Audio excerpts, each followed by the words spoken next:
I had James Holgate from the Sustainable Australia Party on his way into the studio. James has arrived. Welcome, James. Thanks for coming. Thanks very much, Glenn. Very pleased to be here. Yeah, good to have you. Now, as I do with all of these interviews, we start with the same preamble so that everybody's on at the same starting line, as it were, and that is to just quickly go through our line that Valley FM is an all-volunteer-run community radio station that does not engage in partisan politics. As the voice of the Valley, we strive to bring you information about things that are happening in our part of Canberra and introduce you to the people who contribute to our community. In the lead up to the election this year, we as citizens and voters have a responsibility to know as much as we can about the candidates who are seeking our vote and who could well have the capacity to shape and influence our community and our lives should they make it to the Parliament. At a time when disillusionment and disengagement with our political processes is very high, we should stop and remember that the right to vote is a precious thing. Our vote is both valuable and powerful, and we should not waste it. In that context, Valley FM has invited the candidates for the election to come and talk about themselves and what they would bring to the role of a parliamentarian. This is a discussion about the person, not the politics, so you, the listener, can get a sense of who the people are behind the call flutes, street stalls and door knocking. So welcome again, James. Can you start by telling us a little bit about your connection to Canberra? Thanks, Glenn. Well, I was born and raised in Cooma. I used to come up to Canberra regularly as a kid through my formative years, if you like. In fact, when we knew we were getting close to Canberra when I was a kid, when the road divided at Hume. And so since then I saw the Tuggeranong Valley grow up, and in fact soon after I moved here I used to go skateboarding on the roads here. Those back in the days when they put roads and infrastructure in before the population grew so much. But I'd come up here, Mum would bring me up for concerts, try and get a bit of culture, and I moved to Canberra shortly after leaving school, came up as many would to join the public service, then the Department of Foreign Affairs, and I've lived in and out of Canberra pretty much since then.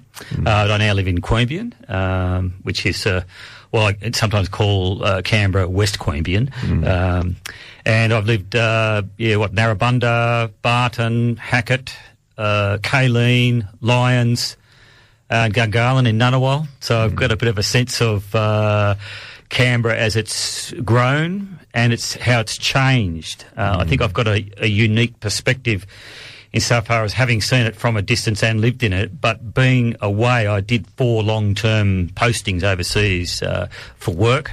Yep. So I'd go away for a few years and come back and see how it changed. Yeah. In sort of like incremental snapshots, if you like. Yeah. Okay. Well, we'll get to that, but before we do that, we'll sort of go back a little bit to those early years of yours when you were growing up in Cooma. So, what would you describe as being the strongest formative influences on you during those years? Oh, I suppose naturally enough, my parents and family. My parents came from Sydney. That made me a North Sydney Bears supporter and my brother's Balmain supporters. But I grew up in a house. I think we liked ideas. We liked to contest ideas. I suppose also I'd like to think a broad perspective insofar as my parents were 2 very different people. Mum liked music and culture and that sort of thing. Dad was a builder. Mum was a school teacher. Cooma was described as the most multicultural town in Australia, and that sort of, I never really thought of it that way, but the Snowy scheme brought a lot of different nationalities there and so on. We also had foreign exchange students come and live with us, a lot of visitors from overseas. Mum ran an art gallery, the Raglan Gallery, and we had visitors from China, Papua New Guinea, Malaysia, to name a few. And the other thing about Cooma, it's a very diverse community. In some ways, you might reflect the Eden Monero electorate. And there's traditional farmers, there's engineers and so on, builders, teachers, retail. Quite a diaspora, I suppose, in a small community. One thing was probably less celebrated now that I think we're making progress is First Nations people. But it's a beautiful environment. The snowy environment. I did a lot of skiing as a kid. I really liked the outdoors, the sport. I think not typical, as we're all a bit parochial, but a fairly blessed upbringing, I'd say. Yeah. Okay, interesting. So you started to touch on this, but your life after school, so what would you describe as the skills, knowledge and experiences that you gained that shaped your worldview now? Well, as I said, I moved up to Canberra as a teenager, did a few jobs as a kid, incidentally, which I think also gave me a good grounding. I was a paper boy and, helped my dad with building and that sort of thing. But I moved to Canberra. I thought, well, purely practical reasons, joined the Department of Foreign Affairs because of where it was. I'd moved to Narrabundah and the office was there. I thought, well, I might as well go overseas. As it turns out, I worked and studied and lived overseas a lot. So my study, I have an interest in politics and policy studies. I didn't realise it so much innately, but I've lived in a number of developing countries and done some short and long-term postings in other developing countries. I think this has given me a perspective not only to appreciate Australia. An interesting thing I ask of new Australians or from outside who might be first generation, a lot of Australians don't really appreciate how good it is here. And you touched on earlier how precious it is to vote. So personally, having seen those comparisons and seeing how Australia is a good political system, it's a stable liberal democracy, and that is absolutely to be cherished.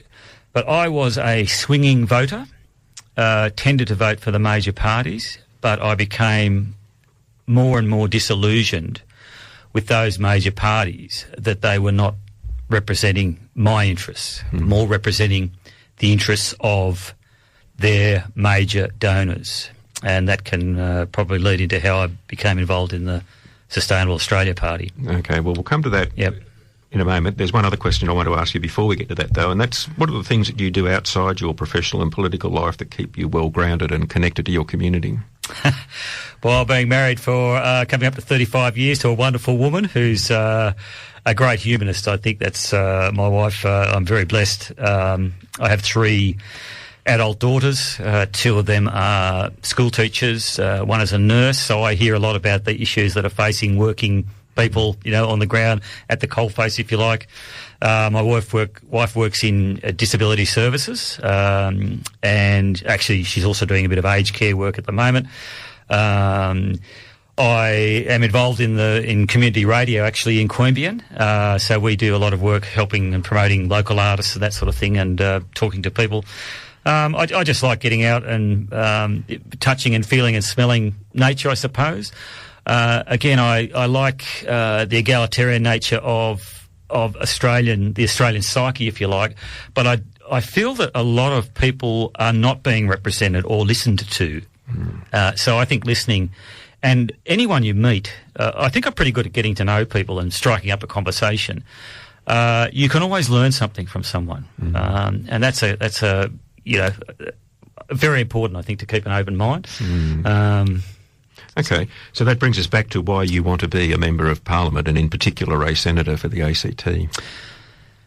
Well, I have a very passionate, strong feelings about the environment, really, and I see that what we're doing to this planet is very harmful, and I don't think we're going about it the right way to protect the environment. As I said, I ran actually as independent out of, I was a bit disappointed, disillusioned, if you like. So I actually did the hard work, went and got the signatures, paid the money, went out and ran as an independent. I'm talking about a genuine independent, in that I took no money from anyone, because I think that to maintain your independence, you can't really be dependent on donors per se. But there was a by-election and I was doing a ring around to see where I should direct my preferences. And I rang, amongst others, one was called a Science Party. I was a bit disappointed to hear that they wanted a bigger population in cities. They see that as an efficient use of resources. I don't see that as anything other than exacerbating the problem, if you like, of overdevelopment. But I said, look, I want an independent community movement, if you like, which is exactly what the Sustainable Australia Party is. And you might say I've been doing some letterboxing around Tuggeranong Valley and so on. But the Sustainable Australia Party is an independent community movement with a science and evidence-based approach to policy. So we're not left, we're not right. And when I heard this, I thought, gee whiz, that's pretty much along the lines of what I'm interested in. The main tenets, of course, are to put our environment first, basic income for all, to stop overdevelopment, slow population growth. end the housing crisis, and a diverse economy. And these are things that resounded or resonated with me, that I didn't see the major political parties as able to progress because of the influence of their donors. Those interests are incompatible with a lot of the major donors' interests. And so, really, again, in some ways, I've campaigned locally and at state level and federally, and a lot of our issues, of course, there's an integrated approach is needed, something you can't really do on your own. But certainly, it seems to me, in many ways, forums like this, we're not actually speaking to the people who like me in the audience, if you like. So I'd really like to get people to engage and know that we can actually represent your interests and what's in the interest of all Australians. Okay, so that's a pretty thorough answer on the why. So if we go to the how, so what are the skills and qualities that you've developed that you consider would equip you well to be a senator in what's a very competitive environment? You're not just competing with the opposition or the government or the crossbench. It's everybody else in there, including those who may be in your own party but from a different part of Australia. What is it about you? What are the attributes about you that would make you successful and effective in that role? Well, I think I'm a good listener. And know that you don't know, okay? So a lot of politics, not only in this country, has become very polarised. People pick a side. Again, I was a swinging voter, so I'd assess all of the information and what I felt was the best approach. Now, again, we can learn from others and use that to inform our decisions. And this really gets to the crux of what a science-based and evidence-based approach to policy is. Perhaps a good analogy is I did a bit of work, recruiting work with the Murray-Darling Basin Authority, and they said that you can imagine the competing interests that they have. They said if they sort of annoy everyone about the same, you're probably getting it about right. And so a lot of things are not black and white, they're not right and wrong, but I do feel a bit frustrated that we are sort of picking sides and then saying, therefore, anything that you say is wrong and everything I say is right, and we're not really thinking, we're perhaps rearranging our prejudices. So I think I bring open-mindedness, a good broad experience, and I think reflected in my values. I think a broader reflection of, I think, what a great society we live in. So I don't, I do count my blessings, so to speak. So, let's keep working to try and improve things. Okay. So when you get there, obviously, you're trying to please a lot of people, but there is that adage that says you can have anything you want, you just can't have everything you want. You can't give everybody everything they want all the time. So how do you personally come to a position about what priorities you'll focus on, and how do you as an individual decide the merits of competing worthy priorities, recognising that you're part of a party platform and that sort of provides the context and the boundaries for what you can do. But in terms of you as an individual, given you can't do everything for everybody all the time, how do you pick where you will direct your talents and energy and effort? I would like to think that we can certainly develop an understanding of where the other person sits. And in some ways, I think a good approach to learning about something is to, if you were trying to argue a position that I don't agree with, what are the arguments that you would put forward? So I think a real genuine understanding of where people are coming from and what their interests are. And again, you can see this with things like big banks. They love big mortgages and so on. But I think we're coming about at this, for me, not out of frustration, but we've got it all round back the front. The housing and energy are two policies I think that we're really fraught and we're getting wrong. We are continually looking at more and more supply in the case of housing. It's government induced, if you like, hyper demand for housing. And we're not looking at the answers seem to be more and more supply. Now, there are other parties who talk about having green credentials, for example, and wanting to build 1 million more houses. Now, that's not good for the environment, however you look at it. So I think we need to redefine growth in a way. And one of our, as I said, putting our environment first, looking at quality of life, that's a basic income for all. And that's another policy that I'd love to talk about more. We probably don't have time for here. But, by stopping overdevelopment and slowing population growth, this will help end the housing crisis.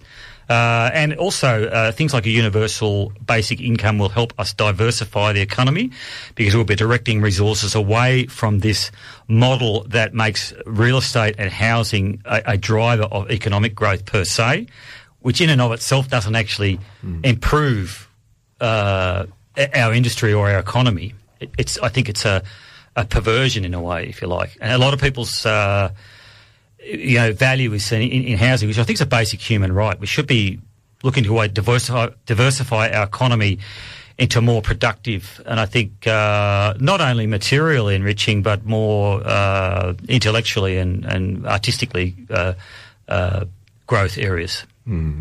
So which of those would you, if you could only pick one of those things to work on, which of it would you pick to focus your efforts on, and why? Well, I think it's hard not to get around the fact that they're interrelated. As far as putting the environment first, for me, I'm passionate about that, and the quality of life. I mean, we don't value things like fresh water because we just take it for granted, or clean air, we just take it for granted. It's when those things run out that you really start to value them. I think that we should. But I do see there's a correlation, or an inextricable interrelationship between protecting the environment and our model of endless growth, and the fact that those are driven by the corrupting influences of politics. And again, I think for society, the other things I mentioned about this will be helped by slowing the population growth and our ability to. One of the great tricks is redistribution of wealth, and no society historically has quite got that right. But I think a universal basic income is a good way to look at that. And I think examples that have proven very positive where it's been tried. And again, so we can diversify the economy away from our current model. Okay. All right, so the last formal question I've got for you, and that is, what is your value proposition to the people of Canberra on why they should entrust their first preference vote to you? So your name will be one of many on that piece of paper, and I'll go in there and I can only put number one beside one name. Yep. And work my way forward or backward or whatever I decide to do. With that, what's your value proposition that says to me why I should entrust that highly valuable first preference vote to you rather than somebody else? Well, I'd like to think the things we might have talked about tonight, or this afternoon, or wherever you're listening, again, genuinely putting our environment first. And we are in a very privileged position in this country to be able to exactly go in and vote. It's not something we should take for granted. I think I'm an honest broker. I think I take on views in good faith and would like to work out a way that will, again, improve society and protect our environment, whereas others, and maybe it's more a reason not to vote for others, but others' vested interests are put ahead of yours. Okay, so as I said, honest broker, a scientific and evidence-based approach to policy. I'll take issues on their merits, and I think show humanitarian approach that's reasonable, evidence-based, and obviously to try to promote justice. Okay, all right. Thank you for that. So that's my last formal question, but are there any final comments or opportunity for a free kick, as it were? Not to kick into anybody, but any final comments that you would like to make as we finish up? Well, look, thanks very much for the opportunity, Glenn. I've lived in places where I'd get locked up after walking out the door here, and I do appreciate this country. I have seen it from a different perspective, and I do think we have a very positive future if we go about things the right way. And we can do that. We've got Canberra's a wealthy, well-educated, clean, environment. It's, I think, we're very lucky to be able to live here. Many of us don't realise it, but again, I think that we can do politics differently in a way that, as I said, will promote not only human well-being, but also the cultural environment and our natural environment. Okay. All right. Thanks very much, James. Thanks for coming in. I've been speaking with James Holgate, who's standing as a Senate candidate for the Sustainable Australia Party in the election coming up on the 3rd of May. All right.